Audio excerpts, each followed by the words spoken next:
Hey kids, before we get into the video, I just wanted to take a moment to shout out my very, very good friend, Jose.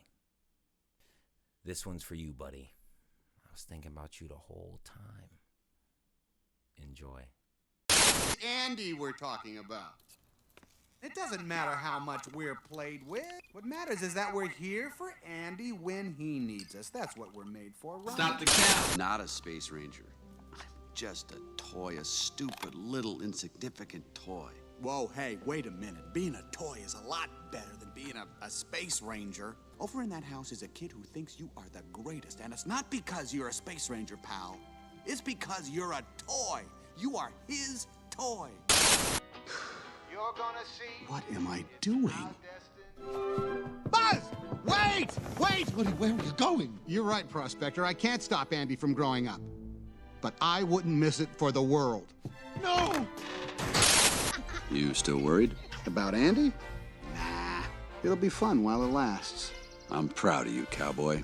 Besides, when it all ends, I'll have old Buzz Lightyear to keep me company. For infinity and beyond. Stop the cap. Cowboy should be. And kind and smart. But the thing that makes Woody special is he'll never give up on you. Ever. He'll be there for you, no matter what. Liar! Think you can take care of him for me? Okay then.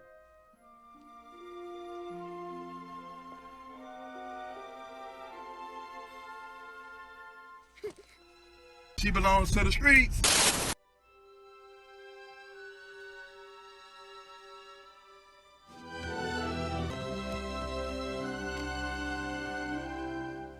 Woody's a lost toy? He's not lost. Not anymore. Shut the fuck up, okay? Shut the fuck up! To infinity and beyond.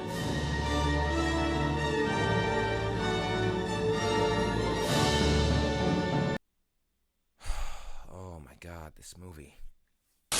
My daughter is 2 years old. And with that, she's starting to discover her tastes when it comes to media. And, even though her palate is, pretty limited, I think it's safe to say that she has pretty good taste. Among her favorites is the timeless classic 1995's Toy Story, an amazing tale of friendship and purpose, and the first ever feature-length CGI movie. It's a film that I grew up with and I love to this day.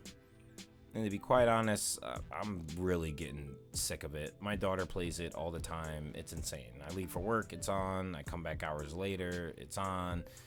And so one day, my daughter requests yet again to watch Toy Story. And instead of putting on the original that I was growing to resent, I decided that we would watch Toy Story 4, the one sequel that I had yet to watch for myself.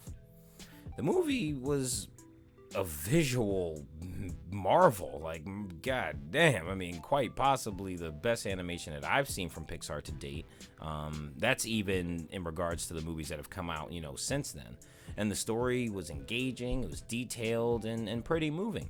And as I sat there holding back tears during the climax, just as I had when I saw the third installment, right as the credits rolled, I was instantly snapped out of my emotional state, and to be quite honest, I felt manipulated and I was a little angry. Now I know what you're thinking, but bro, you just said the movie was engaging. You said the animation was great. It would appear that I enjoyed the movie.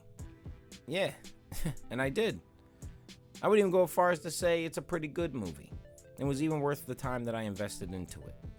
The previous weeks of watching Toy Story, the entire trilogy, multiple times due to my daughter's insistence, it burned the core themes of it so deep into my mind that I just couldn't accept the fourth installment and the things that it presented to be Toy Story canon. Days I pondered why this movie frustrated me so much.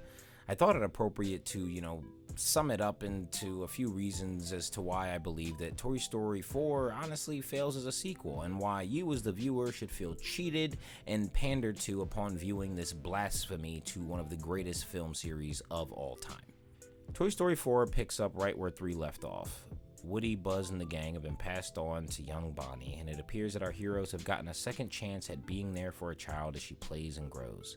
We quickly learn that, unlike with Andy, Woody isn't one of Bonnie's favorites, and he's been getting left out of playtime. Thirsty for purpose, Woody takes it upon himself to look after Forky, a spork arts and crafts project that gained sentience and is now Bonnie's favorite toy.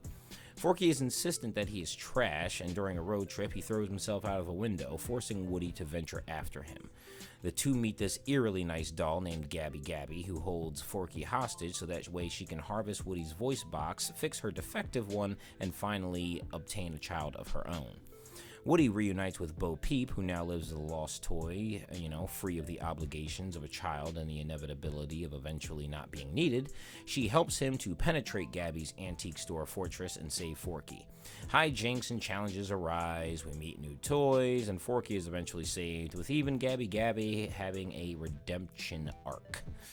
The film ends with Woody deciding to stay with Bo Peep, leaving Bonnie, Buzz, and Jessie to see the world and help other toys find kids of their own. There are several things wrong with this film, and the only reason it's an issue to begin with is probably due to the fact that there's 3 other installments prior to this one that set up and established the rules of the world and the philosophy of the characters that inhabit that world. The Toy Story series could be seen as the story of Woody, pretty much, an old toy that takes pride in who he is and his role in life. Through the 3 films, we see Woody grapple with the reality that his time as a toy is limited. New toys come along, old ones get damaged, and children grow up. Woody is aware of this reality, and he is constantly challenged with it. However, he usually humbles himself and embraces these truths, finding, peace, and as we can see at the end of part 3, even another chance at doing it all over again, a luxury that many toys, especially ones as old as Woody, probably don't really get. Part 3 wrapped up everything perfectly. It was a perfect conclusion to the series, which is why when 4 was announced, myself and many others scratched our heads wondering why? Who asked for this? Who wants it? Where else could they possibly go? The answer? Just forget everything else that happened before, and this was definitely accomplished by all of Woody's decisions to leave his kid, his friends, and to become a lost toy. And it's not like they pulled this out of nowhere in the final moments. By no means.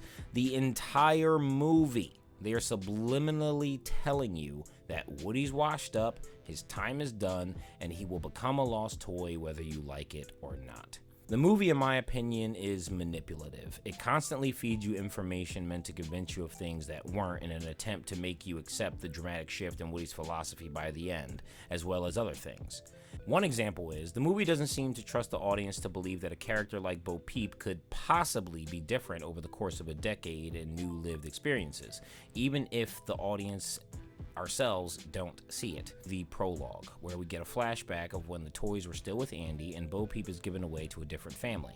Now, there's nothing wrong with showing us Bo and Woody's final moments before reuniting in the present timeline. I think it's a pretty good setup. We even get some foreshadowing of Woody's, final sin that we see at the end of the film. This follows an intense action scene where Woody and the others attempt to save a toy in peril. We see Bo Peep acting like a skilled general of sorts, giving orders to pre-orchestrated plans, problem solving, and being real hands-on in the action. Because we all remember that's exactly how Bo Peep was in the other movies. Later on in the movie, we see that Bo Peep is living as a lost toy, and, she's pretty resourceful, she's skilled, she's pretty badass. And that would make sense, her being out, in the world on her own for a few years. But to give us a flashback showing her acting out of character in the way that the new character is supposed to be, it's manipulative. In the other 2 movies that we saw where Bo Peep was, there, she never acted like that. And the reason why they didn't even have her in part 3 was because literally the characters were doing so many different things in part 3, not to mention they ended it in a giant furnace where Bo Peep is made of porcelain, so she would explode. It just didn't make sense. They're just trying to shoehorn it in because they can't accept the fact that we as an audience would maybe accept that Bo, after being out in the world, doesn't care that she's fragile, doesn't care that she's a toy, and then, becomes this badass action hero. No, they need to set it up from the jump. Like, oh, hey, just so you know, Bo Peep was always badass. It's just corny. The rest of the ensemble also have little to nothing to do with anything in the movie. I mean, in the third act, Jesse and Bonnie's other toys do, you know, the most that they've done in, you know, the entire movie, but it's like in an over-the-top situation, and they break so many rules, and they get poor dad almost sent to jail, and that just kind of sucks. Buzz being probably the most popular character in the franchise, I mean, he's the ultimate action figure, and his journey of self-discovery and purpose in the first film is really moving, it's deep, and it produces some of the best comedic moments with his insistence on being a real space ranger.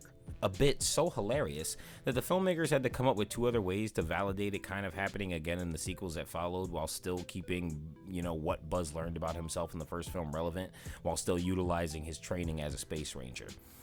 This is achieved in how we see Buzz problem solve obstacles that present themselves in parts 2 and 3. The fourth film turned Buzz into an even bigger idiot than when he thought he was a space ranger instead of a toy.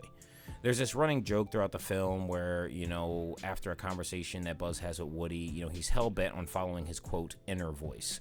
He mistakes Woody's reference to an inner voice meaning his pull string, so Buzz translates his inner voice being the multiple action phrases in his voice box. Every major decision he makes is dependent on what his voice box says to do. It's just dumb, and to be quite honest, I don't really think that they had much to do with the other characters because they spent a lot of time in the movie introducing other ones. 1, we don't get the old characters, and then 2, Buzz, being one of the most popular characters, just doesn't work.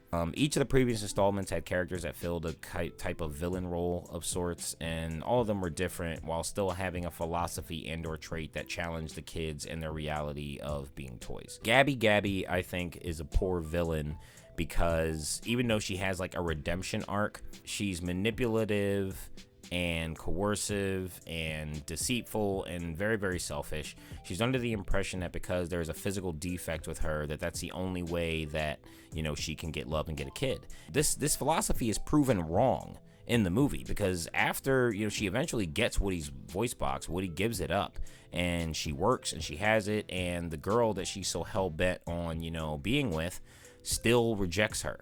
You know, she kind of learned a lesson, she was humbled, and you can still get a good lesson from it. Another way to take it would be that she doesn't get Woody's voice box, and even while being defective, she then gets a kid. Because, oh wait, did I not mention, even after that, she still gets a kid. So she still gets what she wants in the end. Again, she was manipulative and deceitful. She gets Woody's voice box, she's rejected, gets humbled by it, and yet she's still rewarded in the end. And to be quite honest, I don't know why they did this. It just seemed kind of tacked on. That's another thing. The movie suffers from too many side missions.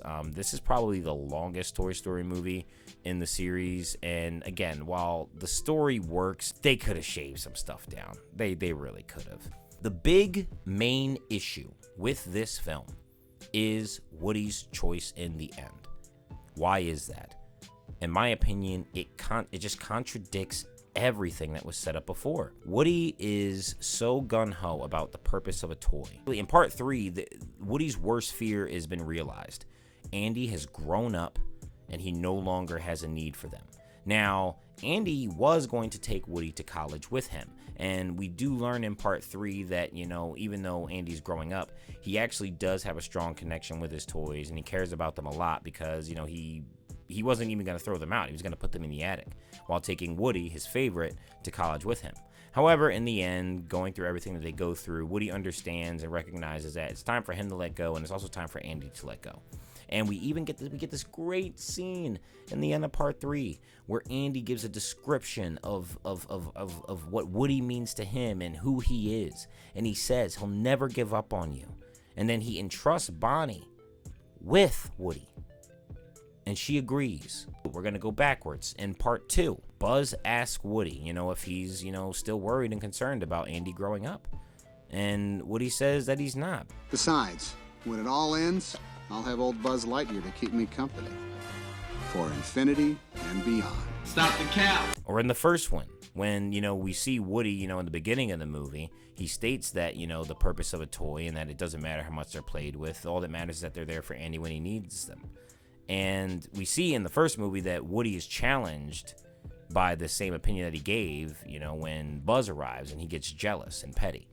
But, you know, he learns his lesson, he's humbled, and yada, yada, yada, which is every single thing that usually happens in both movies. In the second movie, Woody was offered the opportunity to, again, leave the group and leave his kid in order to preserve himself and be immortalized in a museum forever. Because turns out Woody's like a really famous toy, and he's worth a lot of money. Live forever, pretty much, without the fear of, you know, a kid growing up, or without the fear of ending up in the trash. He gave it up. Why did he give it up then? But then he didn't give it up in the fourth one. Now, I've seen all kinds of different opinions giving the fourth one justification as to Woody's decision. And if I'm honest, I would say that the solution should be that the fourth one just shouldn't have been made, because there really is nowhere else for you to go. I would argue that the writers kind of didn't have a choice. Where else are you going to go with it? Woody's decision is recognized and seen as like, oh, you know, he was living his truth, and you know, he was, you know, he had to let go, and, you know, he didn't have a purpose with Bonnie anymore. So, you know, he has to like make his own way, you know, blaze his own trail. Doesn't matter, because he's a toy. And this world, this movie series has set up rules and things about said toys. They have a purpose, and that purpose is that's it. And again, they are faced with the reality that eventually that time runs up. But in the long haul, because that is their purpose, it does not matter. It's worth it. Woody even said it himself. He said it several times in all the other films. And Andy even told Bonnie that he would never give up on her. But then in the fourth movie, what does Woody do? He runs off with an old girlfriend. There are many more reasons that I could go on as to why this movie fails as a sequel if I really want to get nitpicky about it. There's plenty of videos on YouTube other than mine. And to be quite honest, I'm like 5-6 years late to the party. I saw the sequel very late, and to be quite honest, I would agree with, you know, the other opinions online that say that like it's shit, because I haven't been able to get it out of my head. I don't know why. The movie bothered me. It bothered me. Anyone who can, you know, sit around and justify and say like, oh, it's a great conclusion to the Toy Story series, because to our understanding, up until they announced 5 not too long ago, that was the impression that we were under. It's not. 3 wrapped up everything perfectly. It shouldn't have been made. It just shouldn't have happened. And if it had to happen, this is not the conclusion. Honestly, as cheesy as it would have been, Bo should have just went with Bonnie and Woody and stayed with them and embraced like, oh, you know, Woody's philosophy, where it's like, yo, this is my purpose, to be, you know, with a kid. And like, yeah, freedom is good, but like, I miss being with a kid. And yet what happens? No, everyone just validates Woody's just... I hate this movie. Woody sucks. Thank you guys for listening to my ramblings. This was kind of a half organized, half unorganized, you know, kind of spiel, and I've been going back and forth with it. I actually recorded a previous version of this very essay that was a lot more in depth, but I just kind of thought I would just kind of use some of those notes and just kind of do it off the dome, because I'm not the first guy to make a video about Toy Story 4, and again, I'm very late to the party. Hope you enjoyed it, guys. What do you think? Do you like Toy Story 4? Do you think it's a perfect, you know, ending to the saga? Do you think 3 was a perfect ending? Do you hate the fork? Do you think Gabby should have, you know, suffered more? Let me know what you think down in the comments. Don't forget to like, share, and subscribe. And again, Jose.